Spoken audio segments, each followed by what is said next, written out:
Sweden में कुरान को जलाए जाने के बाद एक मुसलमान अहमद अल्लूश ने कुछ ऐसा कर दिखाया है जिसकी आज पूरी दुनिया में चर्चा हो रही है।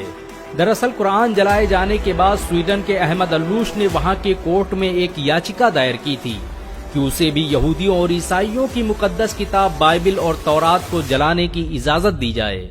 अहमद अल्लूश का कहना था कि जैसे स्वीडन में सरेआम सरकारी सिक्योरिटी के बीच कुरान को जलाया गया, वैसे ही वो भरी सिक्योरिटी और लोगों के बीच बाइबल और तौरात को जलाना चाहता है।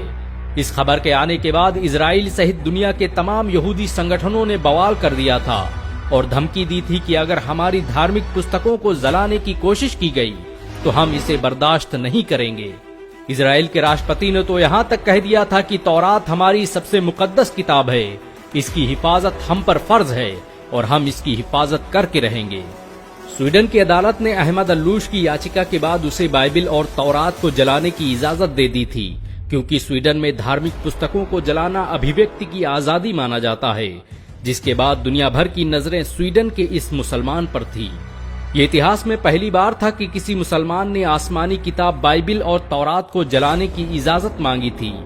अहमद अल्लूश तयशुदा वक्त पर कल इजरायली दूतावास पहुंचे। उनके एक हाथ में लाइटर था तो दूसरे हाथ में बाइबिल और तौरात।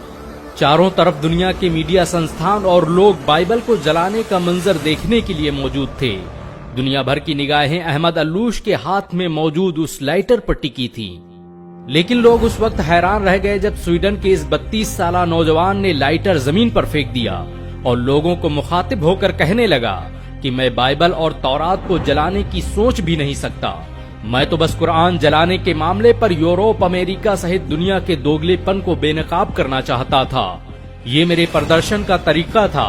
मैं चाहता था कि लोग आएं और मेरी बात सुनें और एक मुसलमान के दर्द को महसूस करें। जिस तरह से यहूदियों और ईसाइयों को उनकी मुकद्दस किताब को जलाने की बात सुनकर तकलीफ महसूस हुई, उससे लाख गुना ज्यादा हम मुसलमानों को तकलीफ होती है जब हमारी मुकद्दस किताब कुरान की बेहुरमती की जाती है।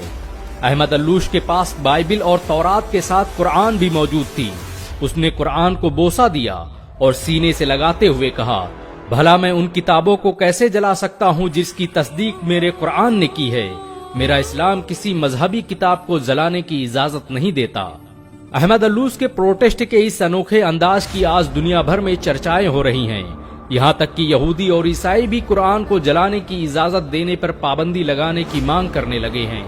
गौरतलब हो कि बकराईद के दिन स्वीडन में सलमान मोमिका नाम के एक नास्तिक व्यक्ति ने स्टॉकहोम सेंट्रल मस्जिद के ठीक सामने कुरान को जलाने का घिनौना काम किया और इस काम में स्वीडन सरकार ने न सिर्फ उसकी मदद की, बल्कि जिस वक्त वो कुरान जला रहा था उस वक्त उसकी सिक्योरिटी में पुलिस भी मौजूद थी। लेकिन इस बार स्वीडन में कुरान के जलाए जाने के हादसे के बाद पूरी दुनिया के मुसलमान एकजुट दिखाई दिए, जिसके बाद अब स्वीडन की सरकार धार्मिक किताबों को जलाने के खिलाफ कानून बनाने की योजना बना रही है। दरअसल यूरोप और पश्चिमी देश इस्लाम के प्रचार प्रसार से भयभीत नजर आ रहे हैं। अमेरिका से लेकर रूस, जापान, जर्मनी, इंडोनेशिया, स्वीडन में हर साल लाखों लोग कुरान से प्रभावित होकर इस्लाम कबूल कर लेते हैं और ये बात मुस्लिम विरोधियों को खटकने लगी है।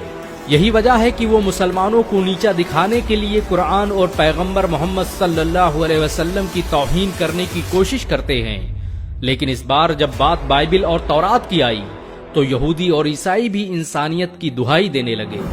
अहमद अल्लूश की गैरत ने आज दुनिया भर के मुसलमानों का सर फख्र से ऊंचा कर दिया है। लेकिन जरूरी है कि सभी मुस्लिम देश एकजुट होकर ऐसे लोगों का मुकाबला करें जो मुसलमानों की मुकद्दस किताब कुरान और उनके प्यारे नबी पैगंबर मोहम्मद सल्लल्लाहु अलैहि वसल्लम पर उंगलियां उठाते हैं। वैसे नबी को गाली देने और कुरान को जलाने वालों का क्या हश्र करना चाहिए, नीचे कमेंट में जरूर बताएं। वीडियो को शेयर करें और ऐसी और वीडियो को देखने के लिए हमारे चैनल को सब्सक्राइब करें, घंटा जरूर दबाएं।